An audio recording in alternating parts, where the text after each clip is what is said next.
matatag at sikat ni Lope K. Santos. Pinapangarap niya ang araw na mawawala ang mga hari, panumbaya at alagad ng batas. Ang lahat ng tao ay magkapantay-pantay at magkatamasa ng lubos na kalayuan at pagtaas ng ginhawa sa buhay.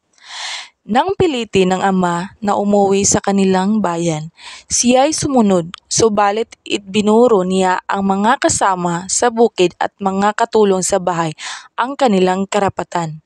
Sa galit ng ama, siya ay pinalayas at itinakwil bilang anak. Nagbalik siya sa dating pinapasukan sa Maynila at hinikayat si Tintay na pumisan sa kanya kahit di kasal, sapagkat tutol siya sa seremonyas at lubos na paniniwala sa kamaligayang pag-ibig. Si Delfin ay hindi anarkista kundi sosyalista. Hindi niya hinangad na mawala ang pamahalaan, ngunit katulad ni Felipe ay tutol siya sa pagkakaipon ng kayamanan sa ilang taong nagpapasasa sa ginhawa, samantalang libo-libo ang nagugutom, nagtitiis at namamatay sa karalitaan. Tutol din siya sa pagmamana ng anak sa kayamanan ng magulang. Siya ay isang mahirap na ulilang pinapalaki ng isang ali. Habang nag-aaral ng abogasya, ay naglilingkod siya bilang manunulat sa isang pahayagan. Kaibigan siya ng kapanalig si Felipe, bagamat hindi kasing radikal nito. Nais ni Felipe na magtampo sa kanilang tayunin, sukdang ito'y daanin ng marahas at paraan, samantalang ang hangad ni Delfin ay dahan-dahang pag-akay sa mga tao upang magpawi ng kapanganakan sa masa at kasakiman ng ilang mamamayan sa pamamagitan ng gradwal na pagpasok sa Pilipinas ng mga simulain at sosyalismo. Si Don Ramon ay may 2 anak na dalaga at ang isa sa lalaking may asawa na. Ang dalaga ay sina Talia at Manny. Si Talia ay naibigan ng isang abogado, si Madalang Layon.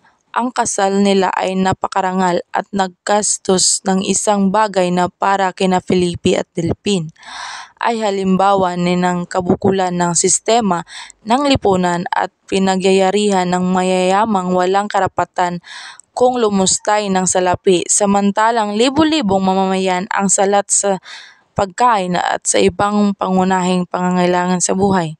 Sa tulong ni Felipe nung ito'y nakatira sa bahay ni Don Ramon, nakilala at naibigan ni Delfin si Manny. Si Don Ramon ay tutol sa pangingibig ni Delfin sa kanyang anak na si Manny, dahil ito'y maralita, at ikatlawa dahil tahasang ipinahayag nito ang kanyang pagkakasosyalista sa isang pag-uusap nilang dalawa sa isang paliguan at ng Antipolo. Ang pagtutol na ito ay walang nagawa na kapangyayari sa pag-ibig hanggang sa magbinhi ng kanilang pagmamahalan. Nang mahalata ni Talia at ni Madang Layon ang kalagayan ni Manny, hindi nila ito ipinaglihim kay Don Ramon. Nagalit si Don Ramon at sinaktan nito si Manny at halos patayin.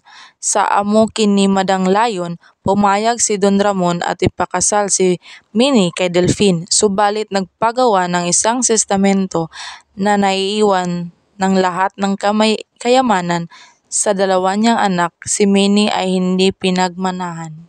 You ought to know,